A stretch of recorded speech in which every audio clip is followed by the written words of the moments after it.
ஈரோட்டில் எஸ்பி ஆய்வு செய்து வரக்கூடிய அந்த காட்சிகளை பார்த்து வருகிறோம். நாளை ஈரோட்டில் விஜய் மக்கள் சந்திப்பு நடைபெறவிருக்கக்கூடிய சூழலில் பல்வேறு நிபந்தனைகளுடன் காவல்துறை அனுமதி வழங்கியுள்ளது. இந்த வகையில் நிபந்தனைகள் மற்றும் கட்டுப்பாடுகள் பின்பற்றப்பட்டுள்ளதா என்று எஸ்பி ஆய்வு மேற்கொண்டு வரக்கூடிய அந்த காட்சிகளை பார்த்து வருகிறோம். விவரங்களோடு இணைகிறார் நம்முடைய செய்தியாளர் ஜெரி. விவரங்களை வழங்கலாம்.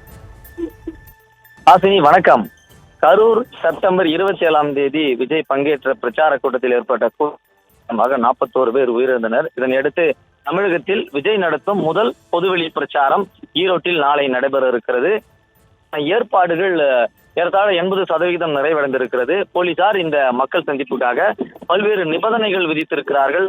நிபந்தனைகளும் சரியாக பின்பற்றப்படுகிறதா என்று ஆய்வு செய்து வருகிறார்கள். அதாவது காவல்துறை கண்காணிப்பாளர் சுஜாதா ஆய்வு மேற்கொண்டு வருகிறார். முன்னதாக செங்கோட்டையினும் களத்தில் வேலைகள் நடப்பதையெல்லாம் ஆய்வு செய்து வருகிறார்.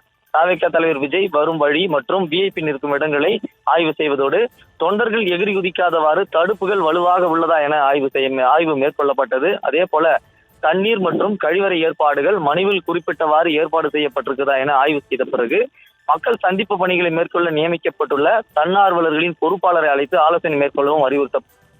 அதே போல பேரிகார்டல் மீது தொண்டர்கள் ஏறினால் உடனடியில் ஏற்றி அப்புறம் காவல் கண்காணிப்பாளர் சுஜாதா திட்டவட்டமாக தெரிவித்திருக்கிறார். அதே போல ஆம்புலன்ஸ் வழித்தடத்தில் தொண்டர்கள் வரக்கூடாது எனவும் தண்ணீர் பாட்டில்கள் மனுவில் குறிப்பிட்டதை விட கூடுதலாக ஏற்பாடு செய்ய வேண்டும் எனவும் அறிவுறுத்தப்பட்டிருக்கிறது. அதே போல செங்கோட்டையின் ஆய்வு மேற்கொள்ளும் பொழுது கூட நிர்வாகிகளுடன் காவல்துறை என்னெல்லாம் வேண்டுகோள் வைக்கிறார்களோ நிபந்தனைகள் வைத்திருக்கிறார்களோ அனைத்தையும் பின்பற்றுமாறும் தொண்டர்கள் அவர் அறிவுறுத்தியிருந்தார். இந்த நிலையில்தான் தற்பொழுது காவல் கண்காணிப்பாளர் ஆய்வுகளை மேற்கொண்டு வருகிறார். இதற்கு முன்னதாகவே மனுவில் குறிப்பிட்டவாறு சிசிடிவிகள் பொருத்தப்பட்டிருக்கிறது. 20 ஏக்கரில் இருசக்கர வாகனம் பார்க்கிங் செய்ய அதுக்கான நுழைவாய்கள் வெளியேற்றும் வாய்கள் சரியாக இருக்கிறதா என ஆய்வு மேற்கொள்ள இருக்கிறார்.